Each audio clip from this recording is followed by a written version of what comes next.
Hey, gods and goddesses, Mars conjunct Ketu in Virgo. Wow, this is a severe and this is a surgical strike of the soul. This is a very impactful conjunction that we have going on. It is going to be exact on July 20th and ending on July 28th, but we're still going to feel the effects of it, especially if you have Virgo placements between 16 to 21 degrees.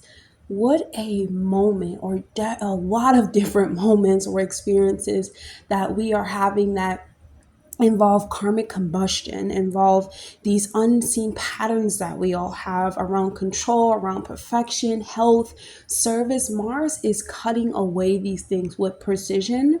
And K2 is the unseen hand that is making all of these things happen. Together, they are trying to sever what our spirit has outgrown, whether we're ready for it or not. This is not a casual conjunction. Virgo is the Virgo, deals in the domain of purification, around our habits, our tendencies. And this is definitely just soul reckoning. These are toxic ways that we are being productive. These are ego like services. These are things that we need to burn off. There are definitely services and people and things and being exposed as of right now. You can feel very irritable, very restless, hyper critical of the self, other people being hypercritical of you, especially towards your body. There's so much pressure to force this refinement upon each of us in different areas of our life, of course, but this is where spiritual discipline really sharpens, and we have to have real devotion upon the self, upon our will, and not perform at all. K2 is dissolving the ego in whatever houses is happening in, but Mars wants to conquer and is demanding that we are, our actions are rooted in humility and in higher truth. What you lose now, you were never meant to carry forward. It's really time to let go and, embrace something sacred, something refined, even simplified at that, but something that is much, much more aligned will take its place. And I want to go over each rising sign and talk about the lesson behind what each rising sign is learning or is going to learn, because that is most important. So let's get into it. We have Aries rising. Aries, this is happening in your natal sixth house. And this is a battle between your everyday life. And if we go, let's just go deep into the lesson. This is the lesson of true mastery that comes from when you surrender control. When you're done over perfecting things or over perfecting yourself in order to get things done or get the work done. Your work has a higher cosmic flow, and Mars is trying to burn away your attachment to suffering as a proof of your worthiness. No, that is not, this can no longer go on, because Ketu is trying to detoxify the soul through these discipline release, not resisting. Please don't resist, because this is a call for you to transcend this illusion, of control, of becoming a hero of yourself and trying to heal other people through this humble servant. You have to be very mindful of this complex of this obsessive self-criticism, this burnout that you feel. That is a shadow trap that actually is dealing with the sixth house that can come in, and it's time for you to really unlock the gift of this warrior that has self-mastery, who heals through sacred service and sacred routine and sacred self-discipline. Aries. So yes, that's all I have. That's the lesson behind this conjunction. And I'm going to move over to Taurus. Okay, Taurus. This conjunction is happening in your natal fifth house of Virgo. This is alchemy of your creative self and this emotional purification. The fifth house is the house of joy, and this is a cosmic, what's happening here is just straight alchemy. You are turning desire into devotion. Your creative flow or your creative fire must be burned away by attachment. Well, you listen, Taurus, if you are attached to things where you are trying to get approval, you need validation, this is what is being burnt away, this superficial pleasure. Ketu's conjunction, with Mars here is having it's demanding you to step into these higher octaves of joy and pure joy, freedom, and things that are not conditioned. You are invited to surrender to these personal dramas in relationships and reclaim this childlike innocence as a path to spiritual freedom. You have to take these shadow traps out of it, of emotional manipulation, clinging to failed loves, or emotional driven creativity. Ego driven creativity, and start unlocking this on the authentic joy, Taurus, that is through detachment, that is through this pure creative flow. There can be a lot of, cutting these or severing these ties between karmic, bonds and cords in love, and even artistic projects and repetitions of patterns of things that you have outgrown, Taurus, and you have. So let's get into it. Let's actually go on to Gemini. That's all I have for you, Taurus. I hope that was helpful. I'm moving to Gemini now. Okay, so Gemini, the lesson here within your natal fourth house, this conjunction is happening in your fourth house, is this is this is the house of your ancestral karma and emotional purging. The lesson here is to become the spiritual warrior who can face the ghosts in the basement. You have inherited a lot of emotional patterns that have secretly controlled your sense of security, your sense of self. Mars is a very fiery energy that gets you to get rid of these, or cut these ties that have to do with courage. It because of course you have to be, you have to have courage to go down to the basement and really face these ghosts. But K2 is detaching you and empowers you to walk without resentment.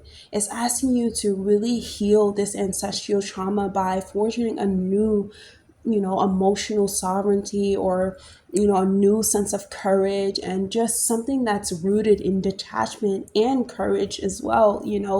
Being present, but also being discerning. You have to be discerning. And the shadow trap here is these emotional, like being emotionally paralyzed and explosive and reactive, and that really does deepen the wound, Gemini. So it's very important that you unlock your ancestral keys of healing, of forging a new emotional path, something that you can actually survive, Gemini.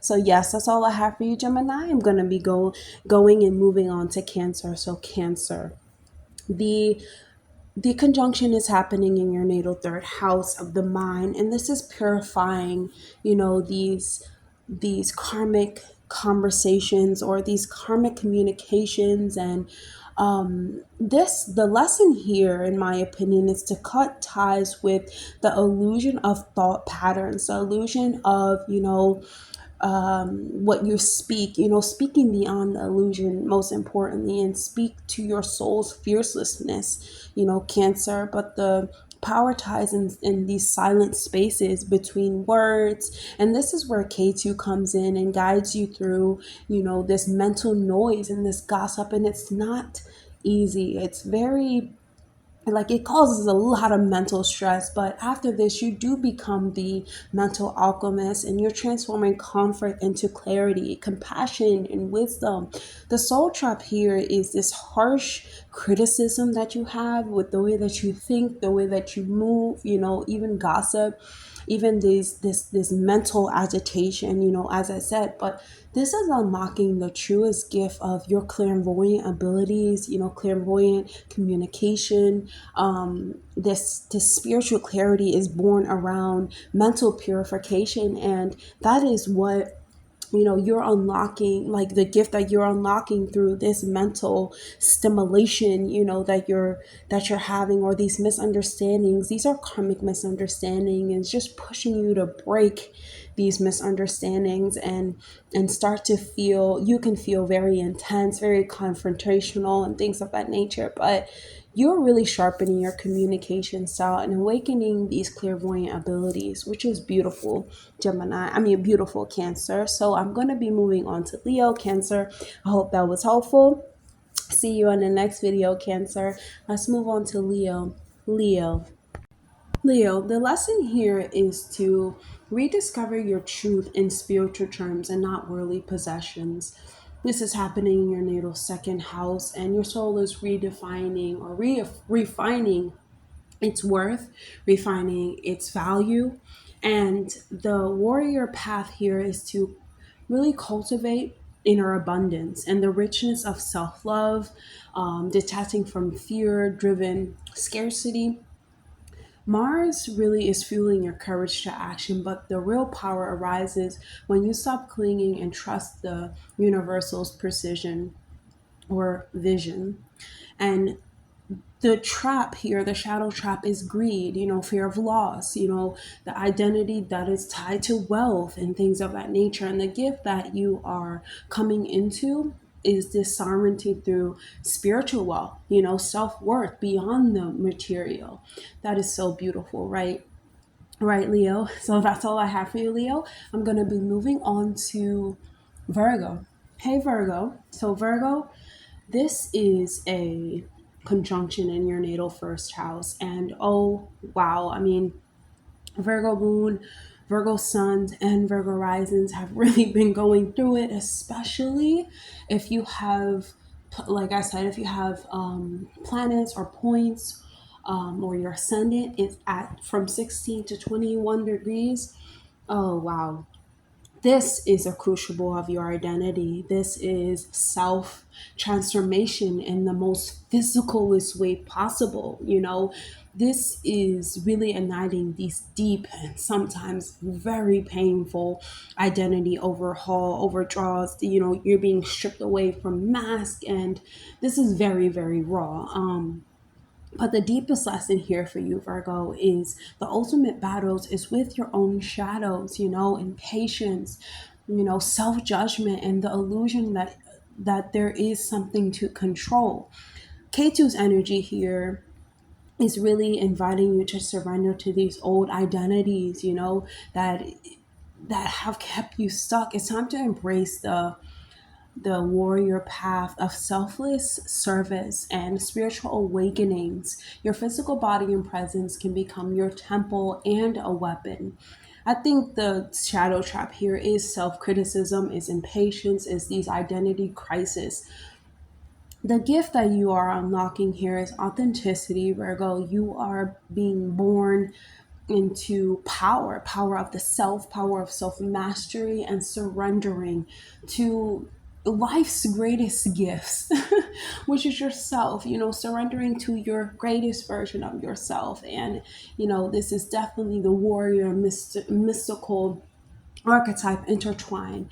So yes, that's all I have for you, Virgo. I'm going to be moving on to Libra. Hey, Libra. So Libra, the 12th house is being activated for you. This conjunction is, wow, this is the hidden warrior battling the invisible karma. The 12th house is the house of the invisible. You are a spiritual warrior who fights unseen wars, right?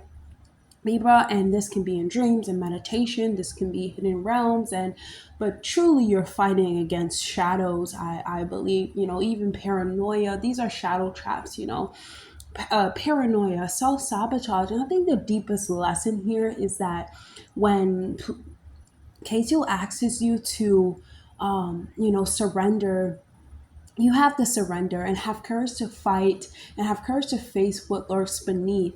This is the time for deep purification, psychic detox, karmic release, and these profound spiritual, this is a profound spiritual rebirth, and ultimately going to lead you here to Libra, where you're being headed, the gift that is unlocked because of this is mystical courage now.